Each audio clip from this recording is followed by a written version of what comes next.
Hello everyone, welcome to drama preview. कभी कभी प्यार प्लानिंग से नहीं, एक झूठ, एक मजबूरी और एक छोटी सी किस से शुरू होता है। और ये कोई नॉर्मल किस नहीं होती, बल्कि होती है एक डायनामाइट किस जो पूरी जिंदगी का रुख बदल देती है। ये ड्रामा आपको रूबरू करवाएगा दिल तोड़ देने वाले झूठ से, फैमिली प्रेशर, सैक्रिफाइस, जेलेसी और आउट ऑफ कंट्रोल हो जाने वाले इमोशन से। ये कहानी आपको हंसाएगी भी, रुलाएगी भी, इसीलिए इसे एंड तक जरूर देखिए। तो चलिए शुरू करते हैं आज के ड्रामा की एक्सप्लेनेशन। एपिसोड की शुरुआत होती है हमारी खूबसूरत फीमेल लीड डारिम से, जो एक सक्सेसफुल लड़की और एक बड़ी कंपनी की सीईओ के रूप में काम करती है। मंडे मॉर्निंग होती है और जैसे ही वो अपने ऑफिस में एंटर करती है, उसका हेक्टिक स्केड्यूल शुरू हो जाता है। तभी एक नया इंटर्न उसके पास आता है और उसे रिंग देकर प्रपोज कर देता है। जब डारिम उससे उसका नाम पूछती है तो वो इंटर्न कहता है नूरयानजिन। ये सुनते ही डारिम एक सेकंड के लिए फ्रीज हो जाती है, क्योंकि नूरयानजिन एक स्टेशन का नाम होता है। और अचानक डारिम की नींद खुल जाती है। दरअसल वो बस में होती है और ये सब कुछ वो सपने में देख रही थी। उसे नूरयानजिन स्टेशन पर ही उतरना होता है। अब यहाँ से हमें रियलिटी का पता चलता है कि असल जिंदगी में डारिम एक 30 साल की स्टूडेंट है जो पिछले 5 सालों से सिविल सर्विसेज एग्जाम की प्रिपरेशन कर रही है। वो एक इंस्टीट्यूट में क्लासेस अटेंड करती है, जहाँ उसका टीचर सबके सामने उसका मजाक उड़ा देते हैं और कहते हैं, डारिम को देखो, 5 साल से प्रिपेयर कर रही है और अभी तक उसे कोई जॉब नहीं मिली। इससे सीखो और ज्यादा मेहनत करो, वरना तुम सब भी इसी की तरह नूरयानजिन ज़ॉम्बीज बन जाओगे। ये सुनकर डारिम को बहुत ज्यादा इंसल्टेड फील होता है। वो टीचर के पास जाती है और उन्हें कन्फ्रंट करने लगती है, लेकिन टीचर उसे प्री लेक्चर के वाउचर्स दे देते हैं। और क्या, डारिम का गुस्सा तुरंत शांत हो जाता है। वो सेटिस्फाई होकर वहाँ से चली जाती है, ये सोचते हुए कि लेक्चर्स कितने महंगे होते हैं और उन्हें अफोर्ड करने के लिए उससे कितनी ज्यादा पार्ट टाइम शिफ्ट्स करनी पड़ेंगी। इसीलिए उसके लिए इंसल्ट के बदले फ्री वाउचर्स लेना एक फायदे का सौदा लगा। थोड़ी देर बाद डारिम सीधा अपने पार्ट टाइम जॉब पर जाती है, जो एक सुपरमार्केट में है। उसकी फ्रेंड उससे पूछती है, तुमने टीचर के सामने स्टैंड क्यों नहीं लिया? डारिम सीधा जवाब देती है, उन्होंने मुझे फ्री वाउचर्स दे दिए। वो जानती थी कि सुपरमार्केट की सैलरी से क्लासेस का खर्चा ही निकाल पाना उसके लिए बहुत मुश्किल हो रहा था, इसीलिए उसके पास और कोई चॉइस ही नहीं थी। काम खत्म कर वो घर वापस आती है और उसे पता चलता है कि सिर्फ कुछ दिनों में उसकी छोटी बहन डोंग की शादी होने वाली है।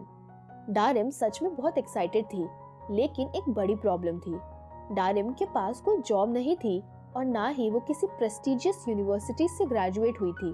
और क्योंकि डोंग अपने फ्यूचर इन लॉज के सामने एम्बैरेस्ड फील नहीं होना चाहती थी, इसीलिए उसने झूठ बोला था कि डारिम यूएस में काम करती है। इस झूठ को टूटने से बचाने के लिए डोंग नहीं चाहती थी कि डारिम शादी में आए, इसीलिए वो डारिम को थोड़े पैसे और जेजू आइलैंड के लिए 4 दिन का फ्री स्टे वाउचर दे देती है और कहती है, तुम शादी के टाइम वेकेशन पर चली जाना ताकि कोई सवाल न पूछ सके। ये बात डारिम को बहुत ज्यादा हर्ट करती है कि उसकी अपनी छोटी बहन उससे शर्मिंदा महसूस करती है, लेकिन फैमिली के लिए डारिम मान जाती है और कहती है, ठीक है, मैं जेजू आइलैंड चली जाऊंगी। इतना कहकर वो अपने रूम में चली जाती है। बाद में डारिम डोंग और उनकी मॉम की बहस सुन लेती है, जहाँ मॉम कहती है, तुम अपनी बड़ी बहन के साथ ऐसा बिहेव नहीं कर सकती। लेकिन डोंग जवाब देती है, वो इतनी बड़ी हो गई है और अभी तक कुछ कमा भी नहीं पाई, मेरे लिए तो वो एक गिफ्ट तक नहीं खरीद सकती। ये सारी बातें सुन डोंग को बहुत ज्यादा हर्ट होता है। अब यहाँ से सीन शिफ्ट होता है और हम हमारे हैंडसम मेल लीड जी ह्योक को देखते हैं। वो स्टार्टअप इंडस्ट्री में काम करता है। वो दुनिया के टॉप इन्वेस्टर्स के साथ मीटिंग में होता है। वो डील सक्सेसफुली क्लोज करता है।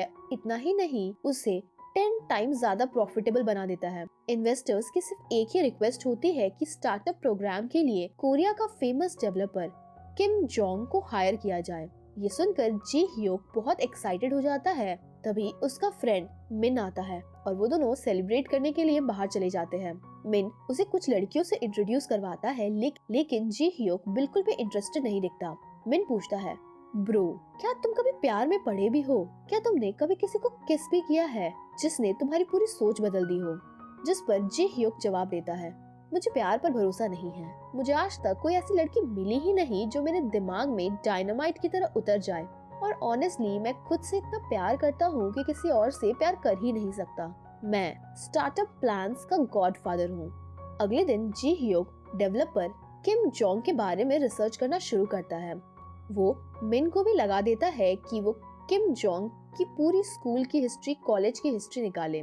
इंफॉर्मेशन इकट्ठा करने के दौरान उन्हें पता चलता है कि किम जॉन जेजू आइलैंड वेकेशन पर जा रहा है। ये जान जी ह्योक को ये एक परफेक्ट मौका लगता है और वो डिसाइड करता है कि वो भी जेजू जाकर किम जोंग से मिलेगा और डील को फाइनलाइज कर लेगा। इसीलिए वो तुरंत जेजू का प्लान बना लेता है। इसी बीच चेयरमैन यू की बेटी हयांग जी ह्योक से मिलने आती है और वो कहती है, मैं तुम्हारे लिए गुड न्यूज लाई हूँ। इतना बोल वो उससे बताती है कि हमारे पेरेंट्स ने बिजनेस के फायदे के लिए हम दोनों की अरेंज मैरिज करवाने का डिसीजन लेने वाले हैं। ये सुन जी ह्योक कहता है, ये बहुत ही ज्यादा खराब आइडिया है। साथ ही हम दोनों की वाइब भी मैच नहीं होती और मैं तुम्हारे साथ कोई फ्यूचर इमेजिन भी नहीं कर सकता। इतना बोलकर जी ह्योक हयांग को वापस भेज देता है। उधर डारिम अपने किराएदार किमायन के घर जाती है कुछ खाना लेकर। किमायन अपने बेटे जुन के साथ रहता है। यहाँ किमायन और डारिम की बातों से हमें पता चलता है कि ये दोनों काफी क्लोज फ्रेंड्स हैं, बिल्कुल बचपन वाले दोस्त। उनकी बातचीत के दौरान डारिम के 5 साल पुराने ब्रेकअप का भी जिक्र होता है और वो ब्रेकअप किसी और से नहीं बल्कि किम जॉन से हुआ था। किम जॉन ने डारिम को इसीलिए छोड़ दिया था क्योंकि वो एक अनएम्प्लॉयड लड़की थी और किम जॉन को शर्मिंदगी महसूस होती थी उसके साथ। वो ब्रेकअप इतना पेनफुल था कि डारिम ने उसके बाद किसी भी लड़के पर भरोसा ही नहीं किया। अब वो दिन आ जाता है जब डारिम को जेजू आइलैंड जाना था और वो वहाँ के लिए निकल जाती है, पर वहाँ पहुँचते ही उसे एक और शॉक मिलता है। उसे पता चलता है कि किम जोंग भी वही वेकेशन मनाने आ रहा है। ये सुन उसकी पुरानी यादें वापस आ जाती है और याद आता है कि कैसे सिर्फ एक जॉब ना होने की वजह से उस लड़के ने उसे छोड़ दिया था और सबके सामने उसकी इंसल्ट भी की थी। डारिम ये सोचकर और भी ज्यादा उदास हो जाती है। लगभग उसी वक्त जी ह्योक भी जेजू आइलैंड पहुंच चुका था। दोनों आइलैंड को अपने अपने नजरिए से एक्सप्लोर करने लगते हैं। डारिम के पास ज्यादा पैसे नहीं होते, इसीलिए वो महंगे रेस्टोरेंट्स में नहीं जा पाती, ना ही फैंसी एक्टिविटीज को एंजॉय कर पाती है। वो बिल्कुल अकेली थी, कोई पार्टनर नहीं था जिसके साथ वो मोमेंट शेयर कर सके। तभी उसकी मुलाकात उसकी एक पुरानी क्लासमेट सुजैन से होती है। सुजैन उसे तुरंत पहचान लेती है और कहती है, मैं यहाँ अपने बॉयफ्रेंड के साथ आई हूँ। और जब वो अपने बॉयफ्रेंड से उसे मिलवाती है तो डारिम शॉक हो चुकी थी क्योंकि सुजैन का बॉयफ्रेंड किम जॉन ही था। किम जॉन डारिम को नीचे से ऊपर तक जजमेंटल नजरों से देखता है और इस सिचुएशन से बचने के लिए डारिम झूठ बोल देती है कि मैं भी यहाँ अपने बॉयफ्रेंड के साथ वेकेशन मनाने आई हूँ, पर इस वक्त वो थोड़ा बिजी है। इतना कहकर डारिम जल्दी से वहाँ से निकल जाती है। बहुत ज्यादा अपसेट होकर वो हेवी ड्रिंकिंग कर लेती है और नशे की हालत में समंदर के पास जाकर बैठ जाती है और अपनी पूरी जिंदगी याद कर रही थी कि कैसे उसके फादर की डेथ हो गई। इसके बाद वो बहुत ज्यादा अकेली रहने लगी। इतना ही नहीं, बार बार जॉब इंटरव्यू देने के बाद भी वो बस रिजेक्ट हो रही थी और वो हर पल बस अपनी जिंदगी को खत्म करने के बारे में सोचा करती थी। लेकिन किसी तरह उसने खुद को आखिरकार संभाल ही लिया। अपनी इमोशंस में डूबी हुई डारिम अचानक पहाड़ पर खड़े जी ह्योक को देखती है जो कि समंदर की तरफ चिल्लाता हुआ खड़ा था। डारिम को ऐसा लगा मानो वो जंप करने वाला हो। घबरा कर वो उसकी तरफ भागती है और पीछे से पकड़कर उसे रोकने की कोशिश करने लगती है। यहाँ जी ह्योक भी पूरी तरीके से कंफ्यूज होता है क्योंकि वो तो बस यहाँ खुद को मोटिवेट करने के लिए चिल्ला रहा था, लेकिन डारिम ने शायद कुछ और ही समझ लिया था और वो उसे समझाने के लिए कहती है, मुझे देखो, मेरा ना कोई बॉयफ्रेंड है, ना मेरे पास डैड है, ना मेरे पास जीने के लिए पैसे है, फिर भी मैं जिंदा हूँ। फिर तुम ऐसा कैसे कर सकते हो? जी ह्योक बहुत ज्यादा कंफ्यूज था और इस क्योटिक मिसअंडरस्टैंडिंग के बीच दोनों का बैलेंस बिगड़ जाता है और वो सीधा नीचे गिरते हैं। इन सब चक्करों में जी ह्योक के हाथ में चोट लग जाती है। जी ह्योक और डारिम को तुरंत हॉस्पिटल ले जाया जाता है। डारिम तो पूरी तरीके से अनकॉन्शियस थी क्योंकि उसने बहुत ज्यादा पी रखी थी और वो इतनी थक चुकी थी कि वो हॉस्पिटल में ही सो गई। वहीं जी ह्योक के हाथ में सिर्फ छोटी सी चोट होती है और चेकअप के बाद वो उठकर जाने लगता है। निकलते वक्त वो नर्स से कैजुअली कहता है, दोनों का बिल उस लड़की के अकाउंट पर डाल देना। थोड़ी देर बाद डारिम होश में आती है और अपने सामने एक बड़ा सा मेडिकल बिल देखकर वो शॉक हो जाती है। उसके ट्रिप के लिए जो पैसे बचे थे उसमें से आधे से ज्यादा तो हॉस्पिटल चार्जेस में चले जाते हैं और उसे याद भी नहीं होता कि ये सब हुआ कब था। इतना ही नहीं, टैक्सी के लिए भी अब उसके पास पैसे नहीं बचते। इसीलिए डारिम पूरा रास्ता पैदल चलकर होटल वापस आती है। कोइंसिडेंटली जी ह्योक भी उसी होटल में स्टे कर रहा था और अगले दिन उसका किम जोंग के साथ ब्रेकफास्ट मीटिंग शेड्यूल होता है। नेक्स्ट मॉर्निंग डारिम फ्री ब्रेकफास्ट के लिए डाइनिंग एरिया में जाती है, लेकिन जैसे ही वो जी ह्योक को वहाँ शांति से बैठा हुआ देखती है, वो सीधा उसकी तरफ बढ़ती है और अपने पैसे मांगने लगती है। वो ब्रेकफास्ट हॉल के बीच में ही उसे लड़ना शुरू कर देती है। तभी अचानक जी ह्योक देखता है कि किम जॉन उसके बिल्कुल पीछे खड़ा है और उसके साथ सुजैन भी होती है, जो जोर से आवाज लगाने लगती है, डारिम तुम यहाँ। घबरा कर डारिम तुरंत जी ह्योक का हाथ पकड़ लेती है और मजबूरी में उसे कहना पड़ता है, ये है मेरा बॉयफ्रेंड। जी ह्योक तुरंत समझ जाता है, अगर डारिम सुजैन को जानती है तो ऑब्वियसली किम जॉन को भी जानती होगी। इसीलिए वो तुरंत अपना फायदा देखकर बॉयफ्रेंड बनने की एक्टिंग शुरू कर देता है। स्माइलिंग, कॉन्फिडेंट, रोमांटिक बनकर वो डारिम का परफेक्ट बॉयफ्रेंड बनना स्टार्ट कर दिया था। वो किम जॉन और सुजैन को ब्रेकफास्ट के लिए ज्वाइन करने को भी कहता है।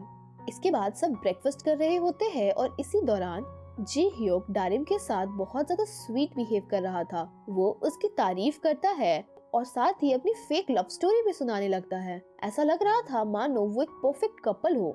जी ह्योक किम जॉन को रात की वीआईपी पार्टी का इनविटेशन कार्ड भी देता है। ब्रेकफास्ट खत्म करने के बाद डारिम और जी ह्योक एलिवेटर की तरफ जाते हैं, पर डारिम गलती से 5th फ्लोर का बटन प्रेस कर देती है जहां उसका रूम होता है और ये चीज सुजैन नोटिस कर लेती है और तुरंत कुछ गड़बड़ उसे फील होने लगती है कि अगर ये कपल है तो डिफरेंट फ्लोर्स पर क्यों रहते हैं। सुजैन कुछ पूछती उससे पहले ही जी ह्योक झूठ बोल देता है, ओह 5th फ्लोर, वहाँ तो मेरा अपार्टमेंट है। शायद डारिम ने गलती से बटन प्रेस कर दिया होगा। सुजैन को उसकी बातों पर यकीन हो जाता है। अब सब लोग 7th फ्लोर पर जाते हैं जहाँ जी ह्योक का रूम होता है, लेकिन प्रॉब्लम ये होती है कि किम जोंग का भी रूम वहीं होता है। इसीलिए डारिम के पास अब कोई चॉइस नहीं होती और वो जी ह्योक के साथ उसके रूम में चली जाती है।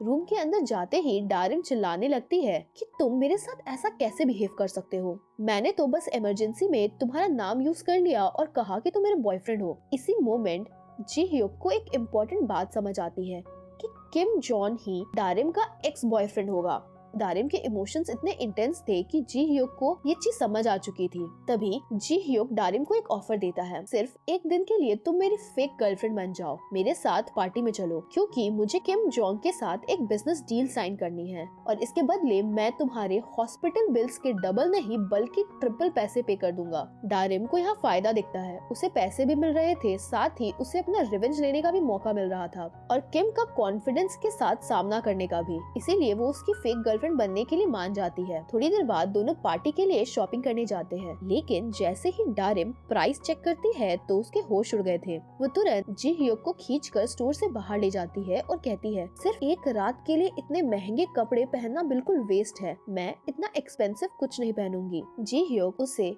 ऊपर से नीचे तक देखता है और कहता है, तुम मेरी गर्लफ्रेंड बनकर जा रही हो, इतनी मेसी लगकर पार्टी में नहीं जा सकती, तुम्हें अपना बेस्ट वर्जन दिखाना होगा। जी ह्योक का ये कमेंट डारिम को बहुत ज्यादा हर्टफुल लगता है, क्योंकि ये बिल्कुल वैसा ही कमेंट था जो एक बार किम जोंग ने उसे ब्रेकअप करने से पहले कहा था। डारिम तुरंत जी ह्योक को माफी मांगने को कहती है, पर जी ह्योक माफी मांगने से मना कर देता है। इसके बाद वो दोनों झगड़ना शुरू कर देते हैं, पर तभी डारिम रोड क्रॉस करती हुई एक औरत और उसकी छोटी बच्ची को देखती है। उस औरत का बैग फट चुका था और उसके सारे ऑरेंजेस सड़क पर गिर जाते हैं। डारिम बिना सोचे समझे तुरंत उनकी मदद के लिए भागती है और साथ ही वो जी ह्योक को भी मदद करने को कहती है। दोनों मिलकर सारे ऑरेंजेस उठा देते हैं और उस औरत को दे देते हैं। इसके बाद वो उन्हें शुक्रिया कहती है। इतना ही नहीं, डारिम उसकी बेटी से भी बहुत प्यार से बात कर रही थी। उस मोमेंट जी ह्योक को लगता है कि ये लड़की इतनी भी बुरी नहीं है, एक्चुअली ये काफी प्रिटी है। पहली बार उसके दिल में डारिम के लिए थोड़ा थोड़ा कुछ फील होने लगा था और वो कहता है, आई एम सॉरी, मुझे माफ कर दो। वो एक्सप्लेन करता है कि मैंने वो बात बस इसलिए कही थी क्योंकि मैं नहीं चाहता था कि तुम अपने एक्स के सामने छोटा या इनसिक्योर फील करो। मैं चाहता था कि तुम वहाँ रूम की सबसे कॉन्फिडेंट लड़की बनकर जाओ।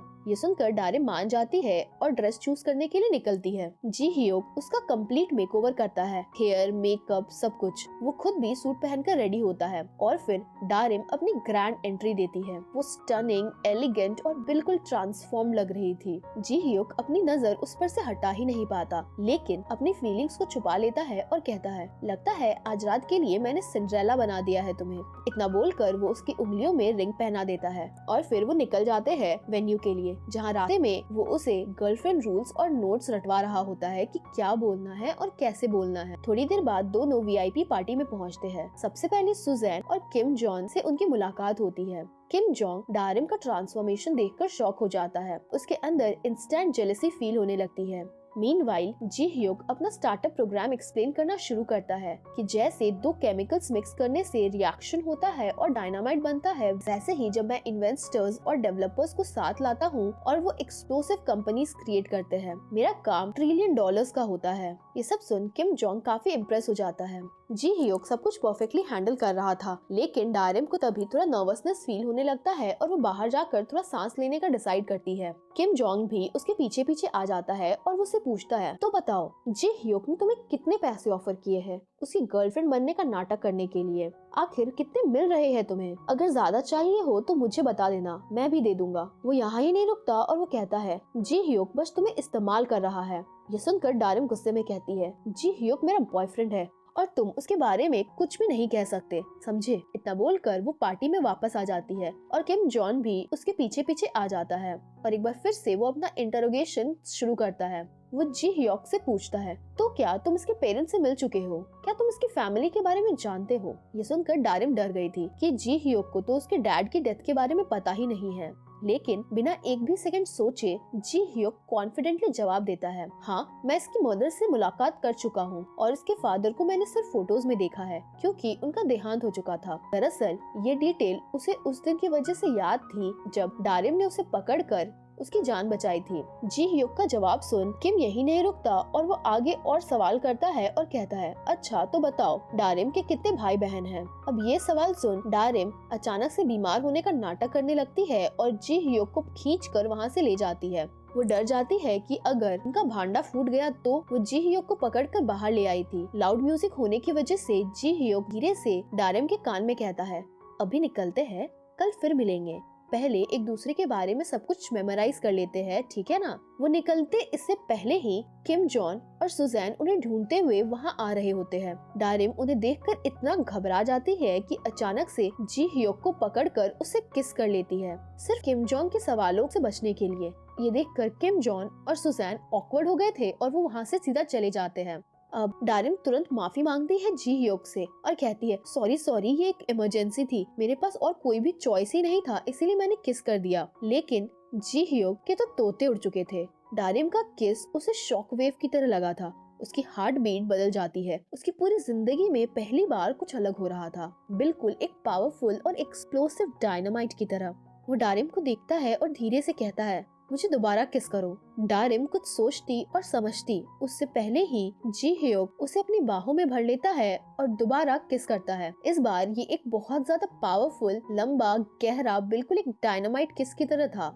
आज जी ह्यूक के दिल के अंदर फाइनली डायनामाइट रिएक्शन हो चुका होता है। पहली बार उसे प्यार महसूस हो रहा था। किसके बाद डारिम और जी ह्यूक पार्टी के अंदर वापस चले जाते हैं। दोनों थोड़े से शर्माए हुए होते हैं। ये देखकर सुजैन उन्हें टिगीज करते हुए कहती है, वाओ क्या तुम दोनों ने सारी एनर्जी किस में ही लगा दी। डारिम कुछ बोले उससे पहले ही म्यूजिक चेंज हो जाता है और सुजैन और किम जोंग डांस फ्लोर की तरफ बढ़ जाते हैं। वो डारिम और जी ह्यूक को भी ज्वाइन करने के लिए बुलाते हैं क्योंकि सबके लिए वो पार्टी के हॉटेस्ट कपल होते हैं। शुरू में डारिम थोड़ी नर्वस होती है, लेकिन जब जी ह्यूक प्यार से कहता है, रिलैक्स करो, बस मेरे स्टेप्स को फॉलो करना, तो उसका कॉन्फिडेंस बढ़ता है। जल्द ही दोनों परफेक्ट रिदम के साथ डांस करने लगते हैं। हर बीट के साथ वो और पास आ जाते हैं। डांस खत्म कर डारिम फ्रेश एयर लेने के लिए जैसे ही बाहर निकलती है तो किम जॉन एक बार फिर से उसके पीछे आ जाता है। इस बार वो बहुत ज्यादा फ्रस्ट्रेटेड दिख रहा था। वो डारिम का हाथ पकड़ लेता है और कहता है, मैं तुम्हें 2 गुने पैसे दूंगा, चलो मेरे साथ मेरे रूम में चलो,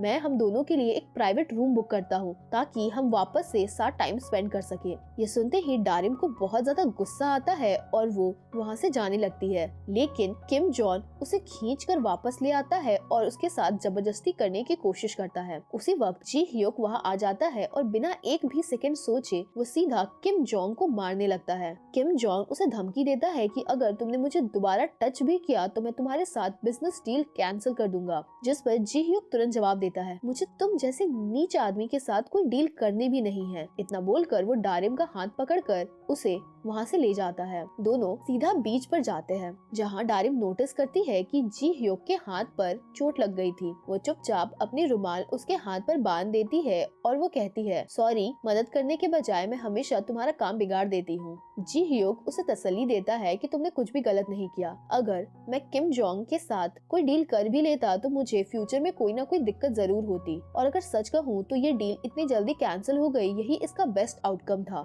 बात करते करते डारिम पानी में चमकती रोशनी को नोटिस करती है। वो क्यूरियस होकर समंदर के अंदर चली जाती है और बच्चों की तरह पानी में खेलने लगती है। उसे इतना फ्रीली एंजॉय करता देख जी ह्योक मुस्कुराने लगता है। थोड़ी देर बाद वो सच बोल देता है, मैंने तुम्हें उस फेक डील की वजह से किस नहीं किया था, मैंने तुम्हें अपनी फीलिंग्स की वजह से किस किया था। वो आगे कहता है, कल भी क्या तुम मेरी गर्लफ्रेंड बनने रहोगी और क्या तुम मेरे साथ एक रियल डेट पर चलोगी। ये सुन डारिम थोड़ा कंफ्यूज होती है, पर वो खुश थी और वो उसे हाँ बोल देती है। अब दोनों अपने अपने रूम में वापस चले जाते हैं। कल की डेट के लिए वो दोनों बहुत ज्यादा एक्साइटेड और नर्वस थे। उन्हें नींद ही नहीं आ रही होती। वहीं जी ह्योक तुरंत मिन को कॉल करके कहता है कि मैंने डील कैंसिल कर दी है और मैं कल वापस भी नहीं आ रहा क्योंकि कल मेरा डेट है। इतना बोलकर वो सोने चला जाता है। अब अगले दिन हम मिलते हैं जी ह्योक के फादर मिस्टर गोंग, जो कि बेबी प्रोडक्ट्स की एक बहुत बड़ी कंपनी के ओनर होते हैं। जी ह्योक की एक बहन भी होती है जिसका नाम है जी ही, जो अपने फादर के साथ काम करती है, उनके बिजनेस को ग्रो करने में उनकी मदद करती है। मिस्टर गोंग फिर से जी ह्योक और हयांग की शादी का टॉपिक छेड़ देते हैं। वो इंसिस्ट करते हैं कि इस शादी से उनकी कंपनी को बहुत ज्यादा फायदा होगा। अब इसके बाद कहानी एक बार फिर से डारिम और जी ह्योक पर शिफ्ट होती है, जो अपनी डेट पर थे और हर एक मोमेंट को एंजॉय कर रहे होते हैं। वो एक फार्म में जाते हैं जहाँ साथ में वो लंच करते हैं। फूलों से भरे बगीचे के बीच में वो एक लंबी वॉक करते हैं और अपनी वॉक को ब्यूटीफुल पार्क में खत्म करते हैं। वहीं डारिम अपना दिल खोलती है और कहती है, आज मैं बहुत खुश हूँ। मैं जेजू इसीलिए आई थी क्योंकि मेरी फैमिली में कुछ प्रॉब्लम्स चल रहे थे, लेकिन आज बहुत दिनों बाद मुझे अच्छा महसूस हो रहा है। पार्क में वो एक बड़े से ग्रैंडफादर ट्री को देखती है और जी ह्योक को बताती है कि ऐसे ही एक ट्री उसके घर के पास भी है, जिसके आसपास बहुत सारे आइसक्रीम शॉप्स है। इतना ही नहीं, वो उसे आगे बताती है कि जब भी वो परेशान या उदास होती है तो वो हमेशा उस पेड़ के नीचे जाकर बैठकर आइसक्रीम खाया करती है, और आज भी वो ऐसा ही करती है। इसके बाद उसे एक छोटा सा क्लोवर प्लांट दिखता है। वो 4 लीफ क्लोवर तोड़कर जी ह्योक को देती है और कहती है, लगता है आज मुझे मेरी किस्मत मिल गई और मैं चाहती हूँ कि तुम रख लो क्योंकि मेरे लिए तो मेरी गुड लक तुम ही हो। जी ह्योक मुस्कुराकर उस क्लोवर को अपने फोन के कवर के अंदर रख लेता है। इसके बाद दोनों समंदर में बोटिंग करने के लिए जाते हैं, जहाँ डारिम पूछती है, डील कैंसिल करने से कहीं तुम्हें जॉब से तो नहीं निकाल देंगे। जिस पर जी ह्योक हंसता है और कहता है, आखिर सच बता ही देता हूँ तुम्हें, मैं ही हूँ उस कंपनी का बॉस। ये मेरी ही कंपनी है, इसीलिए मेरे पास ब्लैक कार्ड है। जब वो डॉल्फिन्स देख रहे होते हैं तो जी ह्योक डारिम का हाथ पकड़कर उसे ऊपर डेक की तरफ ले जाता है, लेकिन अचानक तेज लहरों की वजह से बोट हिल जाती है और डारिम सीधा पानी में गिरती है। वो तैरना नहीं जानती थी, इसीलिए जी ह्योक बिना कुछ सोचे समझे पानी में कूद जाता है और उसे बचा लेता है। डेक पर वापस आने के बाद डारिम आखिरकार अपनी ट्रू फीलिंग्स कन्फेस करती है, मुझे तुम पसंद हो। जी ह्योक उसे अपने करीब खींच लेता है और फिर किस करता है। बाद में वो दोनों होटल रूम वापस आते हैं और वो और भी क्लोज होने वाले होते हैं। उनकी नजदीकियां बहुत ज्यादा कम हो चुकी थी। इससे पहले कि कुछ और हो सके, डारिम उसे रोक देती है और कहती है, पहले शावर ले लो, हम पूरा दिन बाहर रहे थे। जी ह्योक ये सुन कहता है, थोड़ी देर पहले ही तो मैंने तुम्हें पानी में डूबने से बचाया है, क्या वो नहाने में काउंट नहीं हो सकता? जिस पर डारिम कहती है नहीं, और जी ह्योक हंसते हुए बाथरूम चला जाता है और कहता है, मैं तुरंत आया। मीनवाइल कहानी का सीन शिफ्ट होता है और आज डारिम की बहन डोंग की शादी का दिन था, लेकिन उसका फियांसे चुपके से लोन शार्क से एक बड़ा सा लोन ले चुका था और सारे पैसे क्रिप्टो करेंसी में गवा दिए थे उसने। लोन शार्क्स वाले शादी में भी पहुंच जाते हैं। घबराकर डोंग और उसका फियांसे अपनी ही शादी छोड़कर भाग चुके थे। डोंग की मदर उन्हें हर जगह ढूंढती है, लेकिन उसके बदले लोन शार्क्स वाले उसे घेर लेते हैं और धमकी देते हैं, अगर पैसे वापस नहीं मिले तो तुम्हारे साथ बहुत ज्यादा बुरा हो जाएगा। इतना बोल वो वहाँ से चले जाते हैं। शादी में इतना तमाशा होने के बाद किमायन डोंग की मॉम को घर ले जाता है और उन्हें शांत करने की कोशिश करता है। इसी बीच डारिम की मॉम को डोंग का मैसेज आता है और मैसेज पढ़कर वो शॉक हो जाती है। डोंग ने घर के पेपर्स और अपनी मॉम की सारी सेविंग्स अपने फियांसे को दे दी थी ताकि वो लोन शार्क्स के पैसे चुका सके, लेकिन वो ये पैसे भी हार चुका था, जिसका मतलब था कि अब उनका घर भी खतरे में है। मैसेज पढ़ते ही डारिम की मॉम को हार्ट अटैक आ जाता है और वो गिर पड़ती है। किमायन तुरंत उन्हें हॉस्पिटल ले जाता है और एडमिट करवा देता है। दूसरी तरफ डारिम होटल रूम में जी हियोक का वेट कर रही होती है। तभी उसका फोन बजता है। कॉल किमायन ने किया था। जैसे वो सुनती है कि उसकी मॉम को हार्ट अटैक आया है, वो पैनिक कर जाती है। वो अपना सामान उठाती है और बिना कुछ सोचे समझे तुरंत निकल जाती है और जी हियोक को एक्सप्लेन करने का भी उसके पास बिल्कुल मौका नहीं था। जब जी हियोक रूम में वापस आता है तो डारिम वहाँ नहीं होती। वो उसे ढूंढते हुए एयरपोर्ट तक पहुँच जाता है, लेकिन डारिम बिल्कुल उसकी आंखों के सामने से सियोल के लिए निकल चुकी थी और वो उसे मिस कर देता है। बेबस महसूस करके जी हियोक भी अब सियोल वापस आ जाता है। रास्ते में वो एक ग्रैंडफादर ट्री को देखता है और डारिम की बातें याद करता है, लेकिन वो पेड़ उसका वाला पेड़ था ही नहीं और इस बात से वो और ज्यादा फ्रस्ट्रेट हो जाता है क्योंकि वो सच में उसे बहुत ज्यादा मिस कर रहा था। डारिम हॉस्पिटल पहुंचकर अपनी मॉम को देखती है। उनकी कंडीशन देखकर उसका दिल टूट जाता है, लेकिन सबसे ज्यादा दर्द तब होता है जब वो हॉस्पिटल बिल देखती है। सिर्फ सर्जरी का खर्चा ही उनकी सारी सेविंग से ज्यादा होता है। वो घर जाकर अपनी मॉम की डायरी देखती है और एक पक्का डिसीजन लेती है से मैं कोई भी जॉब करूंगी सिर्फ बिल्स चुकाने के लिए। वो जी हियोक को भी बहुत मिस करती है, खासकर इस बात के लिए कि वो बिना गुड बाय बोले चली आई। उस दिन के बाद से हम डारिम को बहुत अलग अलग तरह के काम करते हुए देखते हैं, जैसे क्लीनिंग, वेट्रेसिंग, फूड डिलीवरी, बहुत कुछ। वो बहुत ज्यादा मेहनत करती है पूरे दिन भर, लेकिन फिर भी पैसे बिल कवर्स करने के लिए काफी नहीं होते। इसीलिए डारिम को मजबूरन बैंक लोन लेना पड़ता है, सिर्फ अपनी मॉम का ट्रीटमेंट कंटिन्यू करने के लिए। हयांग अपनी आर्ट गैलरी के लिए टैलेंटेड फोटोग्राफर्स को ढूंढ रही होती है। तभी उसकी नजर किमायन की प्रोफाइल पर पड़ती है। एक फोटो उसका ध्यान खींच लेती है। ये उसकी लेट वाइफ की पिक्चर थी। इतनी खूबसूरती से वो पिक्चर क्लिक की हुई थी कि उसकी आंखों में सिर्फ और सिर्फ प्यार दिख रहा होता है। हयांग बहुत इम्प्रेस्ड हो जाती है और अपनी टीम को तुरंत किमायन से कांटेक्ट करने के लिए कहती है। अब वापस से हम जी हियोक पर आते हैं। वो एरिया के सारे ग्रैंडफादर ट्रीज की एक लंबी चौड़ी लिस्ट बना लेता है और एक एक करके सब चेक करना शुरू करता है, ये ढूंढने के लिए कि ये कौन सा पेड़ था जहाँ डारिम रहती थी। आखिरकार उसे सही पेड़ मिल जाता है जो डारिम के घर के पास ही होता है। वो पूरा दिन वहाँ वेट करता है इस उम्मीद में कि शायद डारिम घर वापस आ जाए, लेकिन वो नहीं आती। निराश होकर जी हियोक वापस लौट जाता है। मिन उसे कंफर्ट करता है और कहता है, चिंता मत कर, हम उसे जल्दी ढूंढ लेंगे। लेकिन एक प्रॉब्लम होती है। मिन डारिम का चेहरा नहीं जानता था, इसीलिए जब डारिम खुद फूड डिलीवरी वर्कर बनकर उनके घर आती है तो मिन पार्सल ले लेता है और जी हियोक और डारिम फिर से एक दूसरों को नहीं देख पाते और डारिम खाना पहुंचाकर चली जाती है। अगली सुबह मिस्टर गोंग कुछ वक्त के लिए जी हियोक की मदर को साइकाइट्रिस्ट हॉस्पिटल से बाहर ले आते हैं ताकि वो एक फैमिली इंटरव्यू दे सके। वो मीडिया के सामने एक परफेक्ट फैमिली का इमेज दिखाते हैं, लेकिन इंटरव्यू के दौरान जी हियोक की मदर बहुत अलग बिहेव करने लगती है और उनकी कंडीशन और ज्यादा बिगड़ जाती है।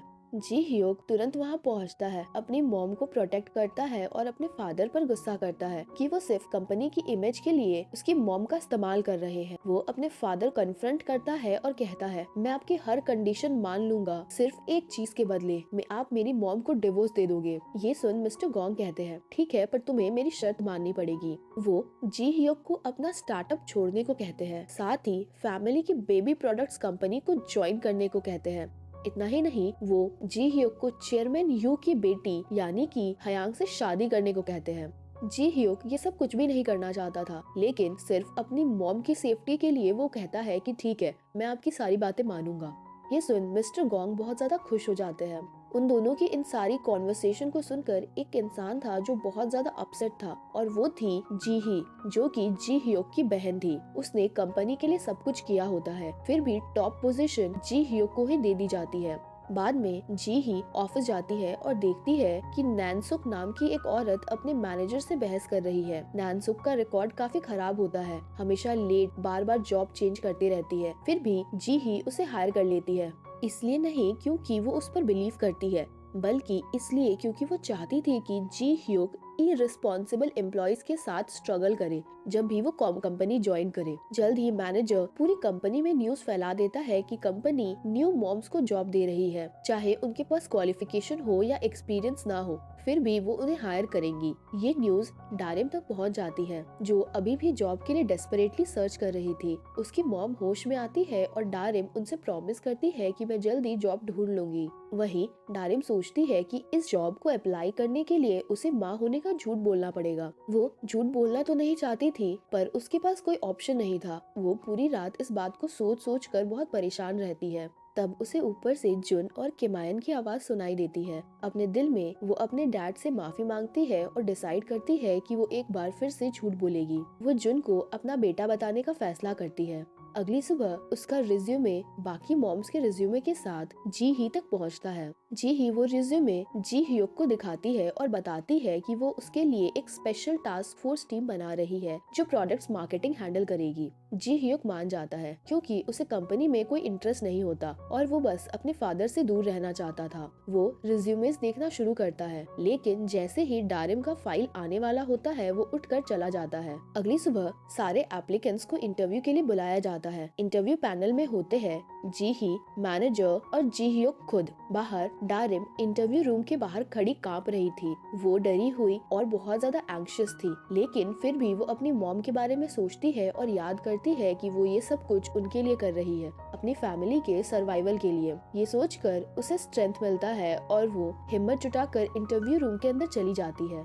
लेकिन जी ह्यूक उसे देख नहीं पाता। वो पहले ही वॉशरूम के बहाने बाहर निकल चुका था और उसने रिज्यूमे भी प्रॉपर्ली नहीं देखी होती। वहीं डारिम का इंटरव्यू बहुत ज्यादा खराब जाता है। हाँ, हर आंसर गलत लगता है। उसकी आवाज कांप रही होती है और कुछ भी वैसे नहीं हो पाता जैसा उसने प्रैक्टिस किया था। लेकिन सच तो ये होता है कि जी ही पहले से ही डिसाइड कर चुकी थी कि गो डारिम को टीम में लेना ही है। इसीलिए इंटरव्यू खराब होने के बाद भी जी ही उसे शॉर्टलिस्ट कर लेती है।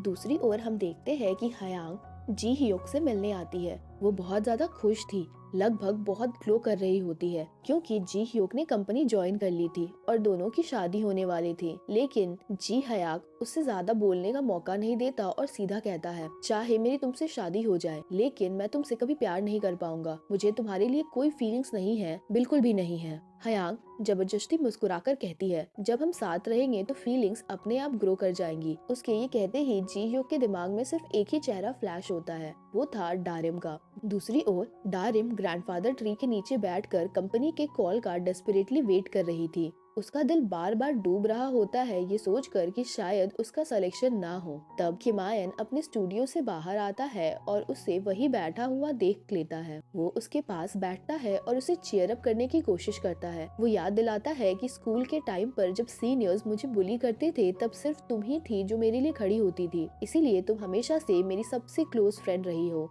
वो कहता है, मेरे साथ घर चलो, मैं तुम्हारे लिए कुछ स्पेशल बना दूंगा। तभी डारिम का फोन बजता है और उसे पता चलता है कि उसका सिलेक्शन हो गया है। डारिम खुशी से झूम उठती है और किमायन उसके साथ सेलिब्रेट करता है। अगली सुबह वो अपनी नई जॉब के लिए रेडी होती है, लेकिन सबसे पहले हॉस्पिटल जाकर अपनी मॉम से मिलती है। उसकी मॉम सिर्फ एक बात कहती है, हमेशा ईमानदारी से काम करना। डारिम प्रॉमिस करती है, हाँ मैं ऐसा ही करूँगी। ऑफिस में वो सब कोवर्कर्स से मिलती है। सब रियल मॉम थी, बातें भी उनकी रियल मॉम वाली ही थी, बिहेवियर तो बिल्कुल मॉम जैसी थी। और डारिम ही सिर्फ एक होती है जो मॉम होने का नाटक कर रही थी।